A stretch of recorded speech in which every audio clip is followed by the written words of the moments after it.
Hi, thanks for joining us again on this episode of Profits and Purpose with Colorado Business Roundtable. And I'm really excited to continue our series today about our trip to the Kingdom of Saudi Arabia, where we were invited, Colorado Business Roundtable, CEOs and executives, at the invitation of Ambassador Rima herself to come and visit Saudi Arabia and be a part of the FII Conference, Future Investment Initiative. And today I have on two of the folks who were part of that delegation, Danny Moore and Polly Lawrence. So welcome to the episode today. Thanks, Debbie. So before we jump into the actual trip, I'd love to just start with, and we'll start with you first, Polly. Tell us a little bit about yourself, what you do for a living, how you're involved with COBRT, and then we'll kind of jump into the trip specifics. Okay, well, thanks, Debbie. Again, this is going to be a great opportunity to just relay my thoughts about our trip to the kingdom. My background is 20 plus years helping to run a family-owned construction company. I served in the legislature for 6 years as the Republican whip and the Republican assistant leader in the House of Representatives. After leaving office, I joined Dentons, which is the largest global law firm, as the senior policy director for Colorado, and am now working with some local business entities, either helping them navigate the legislature for statutory changes or local government issues, whether it's a permit issue or just a regulatory issue on the local level. So I have been enjoying learning about different governmental agencies across Colorado because we are a home rule state. So that has been a continued learning experience, and the opportunity to join the Colorado Business Roundtable, especially for this trip to the kingdom, was just a phenomenal opportunity that, quite honestly, I couldn't pass up, and Dentons was willing to take that opportunity and run with it also. Perfect. I didn't have to twist your arm too much on this trip, did I, Polly? You did not. I know. It was amazing, which we'll get into. But Danny, before we do that, tell us more about you. What's your story? Tell us about your business. Yeah, my name is Danny Moore. So I have had the honor of serving 24 years in the United States Navy.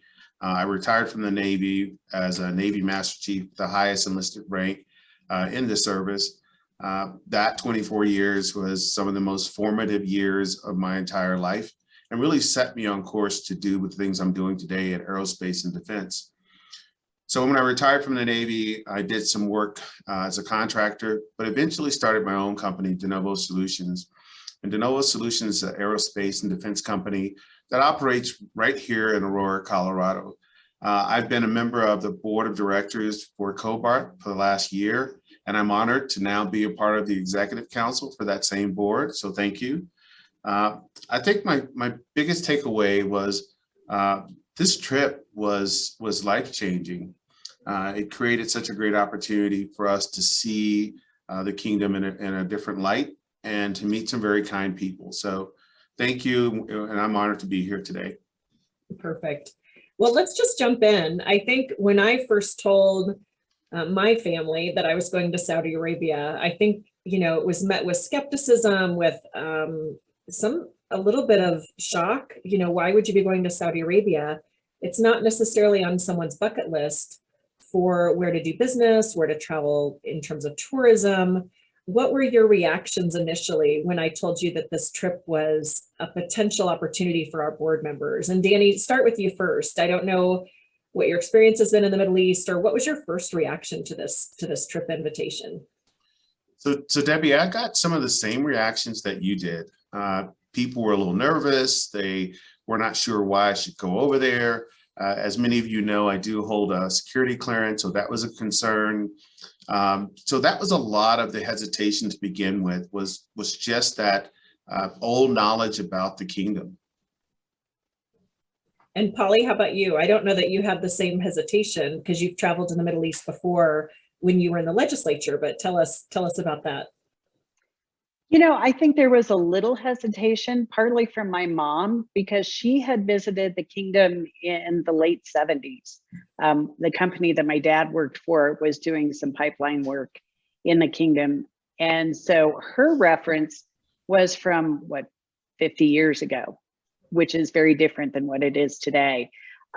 I would say I went with a very open mind. I visited Turkey, I visited Jordan and Israel through legislative trips. And what I found was each country has its own personality, its own customs, and you really need to go with an open mind and don't have any preconceived notions.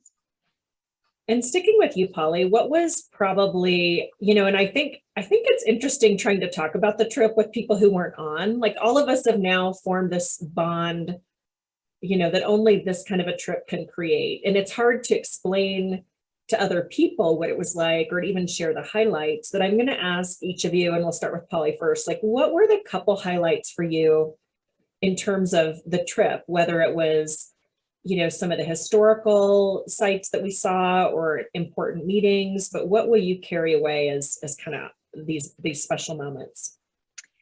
I think what really sticks in my mind the most is the attitude that we heard across all of the meetings that we had, whether it was with the cabinet minister or some of the entrepreneurs from the Competitiveness Council, was that they all have a North Star of opening up their society while still respecting the traditions within the kingdom, but really bringing along the entire population. I think that was the most striking thing that I heard, was they can't be successful unless they engage the entire population. And that meant empowering women across the kingdom to be the best they can be, both at home and at work. Yeah, I think that's incredible. Danny, how about you? What were those powerful moments that you just sort of keep remembering? Well, I'm going to split those two up between the most powerful thing I saw and the most powerful thing I heard. And I have to say the UNESCO site in Aula was the most powerful thing I've ever seen. It really opened your eyes to the historical nature of the kingdom and all the historical sites that are there. The most powerful thing I heard, it was just the unison of every single person we talked to, from His Royal Highness all the way down to those entrepreneurs. Seldom do you see a country so in sync with the vision, and every single person is in line with trying to make that future a reality. And they're doing it using entrepreneurship, and they're doing it using the power of empowering women to share in that. It was remarkable. Yeah, I think for me, Danny, that's an interesting pivot point. It's always been the story of women's economic empowerment. I've mentored women in Afghanistan, Rwanda, of course, the United States, of course, Colorado. And it's so interesting to think about the stories of women across the globe and how it opens my own eyes to the gifts and opportunities that I have. And I probably took away, of course, visiting with Ambassador Rima, who I'm always so inspired by, and the leadership that she's bringing to the country in terms of representing Saudi Arabia here as the ambassador to the United States, but also hearing from her about the changes that are impacting women and from almost every type of journey you can imagine. And I think that's probably my key favorite is listening to her tell the story of kind of a woman's journey in Saudi Arabia. And to some degree, it's not too dissimilar to a woman's journey to some degree sometimes in America. So I think that was powerful for me. Very, very much so. And if I may add, we had an opportunity to meet with very powerful women who had been in the kingdom before the change, and women who were experiencing the change for the first time. And to get that lens of vision between the appreciation for the change and the speed of change, and then the ability to hold on to culture as that change proceeded. So it was remarkable. It was a remarkable insight to me. What would you see, Polly, as we think about 5 days on the ground, and they were all, we all probably had jet lag the whole time, meetings that were coming at us. What would you do differently, if anything, or what would you want more of in terms of how we spend our days? I think I have to give credit to the group of people who came with COBRT. We were a very cohesive group, and we were good at just going with the flow. So I think that was the key to really the success of this trip, was making sure that the people who were on this trip were open to change and open to a very fluid calendar.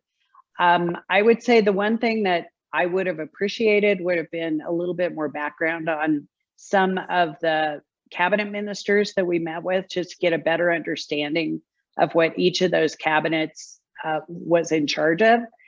I found the most fascinating one to be tourism, because it's tourism and defense, which it doesn't seem to go together, but in this instance, it did. They had someone with a background who was able to blend those two things and recognize the importance of both, even though there is certainly a dividing line. So I think just having a little bit more information about the ministers and exactly what each of these cabinets was in charge of directing. I will say the people that we met with were so engaging and personable. And again, to Danny's point, they were all conveying the same message, which, having been in government, is a very difficult thing to do in the United States, especially right now. So it was very encouraging to hear a unified message coming from everyone that we met across the spectrum. And perhaps they're able to unify because they don't have a divided government like we do. So, having our American system certainly, has the chance, the checks and balances. Of course, we don't want to give that up, but, how do we unify around a common theme like a Vision 2030 for America? And I think some of us were making eye contact, especially at the National Competitiveness Center, about this commitment, this rapid commitment to break down barriers to entry for businesses, for investment. It sounded like, this aggressiveness to wanting to make sure people could be entrepreneurs if they wanted to, could form partnerships, could collaborate. And Danny, I know that was really, really touching for you in particular as the CEO of your own company, in terms of this willingness, not even a willingness, an invitation to collaborate and partner and bring new business in. But what are the lessons you learned? I think we talked with entrepreneurs, as you mentioned, from all over the Kingdom of Saudi Arabia. Tell us more about that meeting and what that meant to you. It meant everything to me. I think, we talked about the Vision 2030 plan, but I can tell you, it's not just a plan. They are wholly bought in on the vision and how that country is going to move forward in 2030. So if someone visit the kingdom today, 10 years from now, it's going to be a completely different country from a tourism standpoint, from an entrepreneur standpoint. And imagine the courage that it takes to take on not only cultural issues to move the culture along with empowering women, but also then create from a public to a private industry to support those services that are desperately needed. My takeaway was talking to the young lady at the Competitive Center who was so passionate about her marketing company that she was marketing for services. Now, that may not seem like a big deal to most Americans, but think about this. These are services that are just being created. These are services that before were provided by perhaps the government that are now being provided by private industry. That was my takeaway. I still remember that story as she spoke about it and how she lit up when she talked about her business. Yeah, I thought that was one of my favorite meetings too, to hear that briefing, under that National Competitiveness Center. Really, really interesting. Polly, tell everybody who's listening a little bit more about the FII conference. I think, again, we knew a little bit about this conference before going in. You know, sometimes I think some media have called it Davos in the desert, you know, to talk about, you know, how global investors, policymakers are coming from all over the world. It really was so much bigger than I even envisioned it to be. But I'd love, like, what are your insights from FII? First of all, the Ritz in Riyadh was the most amazing hotel I have ever seen. I've been to some nice hotels in my time, but yeah, this was a lot. I've never seen anything on that scale of just opulence. It was beautiful and not intimidating, but it was done so well that it really drew you in. What really hit me was this wasn't just about one sector of the economy. This was a broad approach to every sector of the economy, whether it was entertainment and filmmaking, green energy, technology, aerospace, defense, fashion. It had a little bit of everything for everyone who was there. And what I found really interesting was wandering around what they called the marketplace. And you could see people from all over the world in little clusters having conversations about whatever topic they were there to really learn more about or invest in. And it was really a global, it really was a global investment. And there was no hesitation between women who were dressed a little bit more Western to men in their traditional Saudi dress. There was no hesitation in any of these conversations as I was walking around the room. And I think that's what struck me at the FII conference was this was truly global and there were no barriers between any of the people there who wanted to learn more about different industries and possibly come up with investment deals to engage in the growth that's happening in Saudi and around the world. And I think that's such an interesting point, Polly, because I think before the trip, one of the things that gave me a lot of angst was how to dress appropriately, how to dress, honoring a culture that I didn't really understand firsthand. And I think, you know, it might be interesting for our listeners to know that the 4 women on the delegation, we dressed in Western women's business attire. And, you know, it was interesting walking around, very conservative, mind you. Again, we want to be honoring to our hosts and appropriate. But it was interesting as we were walking around, sometimes just the women in the delegation, we actually asked ourselves, like, do we feel uncomfortable? Are people staring at us funny? And I think to your point, Polly, no, it would be like any conference, any global conference. It just happened to be in Saudi Arabia, but there was a lot of acceptance, you know, cross-cultural acceptance and a welcoming spirit, you know, throughout the time that we were there. Yeah, absolutely. Danny, anything to add on FII? I just the thought leadership in the room was just phenomenal. And I wish we could have been to more parts of the conference, but would love to hear your thoughts on the conference itself. Yeah, I have to agree with Polly. I think that conference, it had thought leaders across the board, green energy, oil and gas, technology, you name it. And I learned so much from it because they talked about issues that were not just Saudi issues. They were talking about issues not just about the Middle East. The issues that they discussed were world issues. And how do we figure out a way to take on those challenges?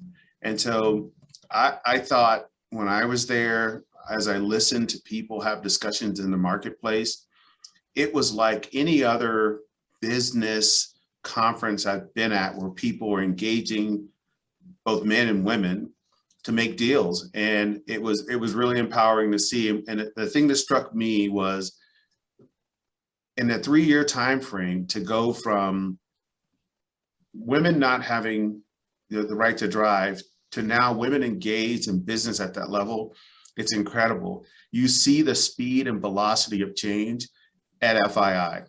And that was impressive. Last thing I want to cover with both of you is NEOM.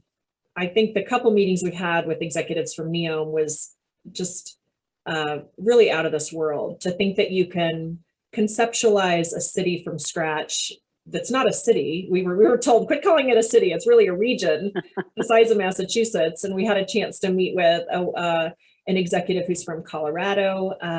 And we met, with the CEO of NEOM Tech and Digital, Joseph Bradley, and then Dessa Bokaitis is, the COO of NEOM Tech and Digital. Whoever wants to jump in first, what were your impressions of NEOM? And can you just, are you just dying to go to the ribbon cutting of this new region someday that's going to revolutionize, I think, the future of work and the future of how people live, for who knows how many, the next 100 years? Yeah, I'll jump in and I'll say that, NEOM really is a representation of the boldness of the Saudi leadership. NEOM is a large project. I think it's about the size of Massachusetts. I mean, that's a huge project. Mm-hmm.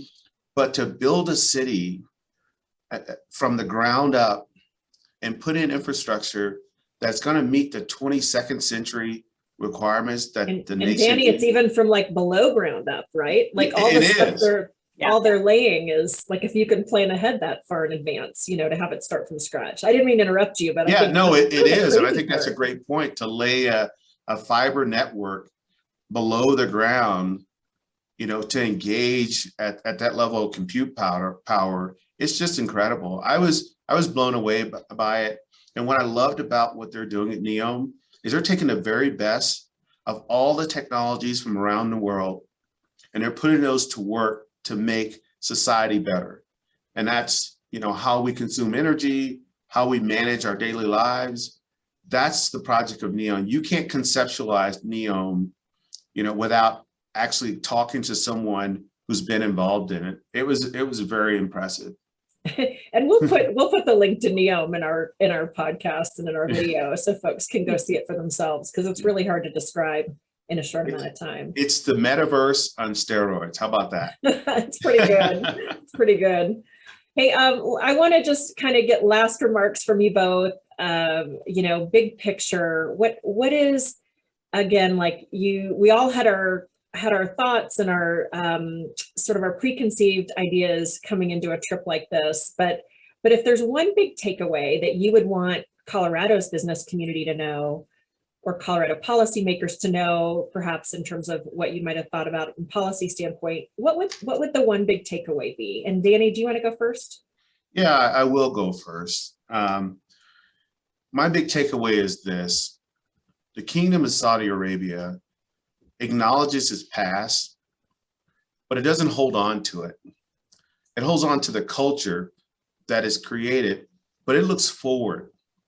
And the reason that they're able to move forward so fast is because they're not tied to the past. They're moving forward in the future. And so I would say the big takeaway for me, it would be Saudi Arabia is a place to do business.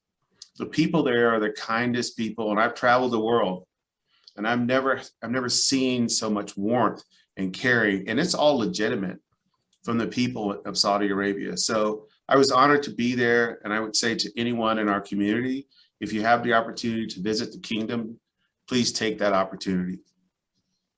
Thanks, Danny. How about you, Polly?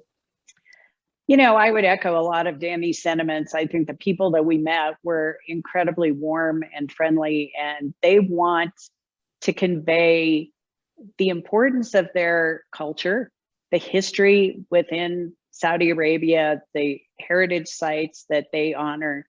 And they really are, I think, working hard to embrace, a new culture and a new opportunity for everyone within the kingdom to really flourish and become a bigger contributor to the world economy and what's happening in the world, whether it's through energy initiatives, recognizing that they can't depend on the oil and gas industry forever. They need to broaden their economic base.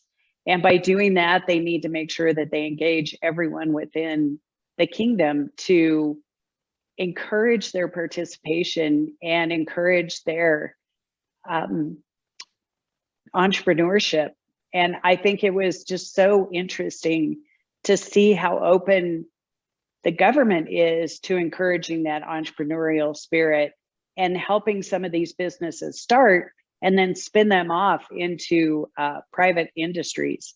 So I think there are a lot of opportunities, and really any business in Colorado should be looking at the Kingdom, because they are looking not just for technologies for today or in the next decade, but 20, 30, 50 years from now, what is going to be implemented? What are we going to need to know? And how are we going to embrace that new technology that changes on a daily basis?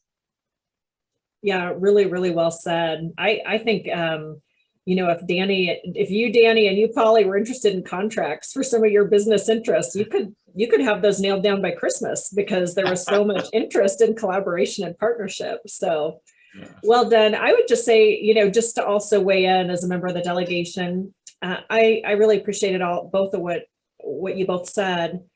You know, some of the friendships too, I think I'll reflect on and want to keep. I think the world gets smaller every day. I think about Jemana, who was really the secret sauce, who I think made lots of good stuff happen for us, who is represented the royal court and was with us. You know, what a rock star is Jemana. Absolutely. And then Nof too, the young woman from the Saudi embassy who is in DC, but she's from Saudi Arabia. You know, what a wonderful young woman who is a rising star, who represents her country so gracefully and professionally. You know, what would we have done without her? And of course, Fahad, who we talk to still, who represents Saudi Arabia as the official spokesperson for the embassy. I mean, we had so many good people who were willing to go above and beyond to make sure that our stay was incredibly productive and comfortable and welcoming. And so those relationships I know we'll keep as we all continue looking at business opportunities too. So it's such great memories and fun to relive them all with you both. I appreciate you both jumping on today to be a part of Colorado Business Roundtable Profits and Purpose, and look forward to being with you again soon. Thank you so much, Debbie. Thank you. Thanks, Debbie.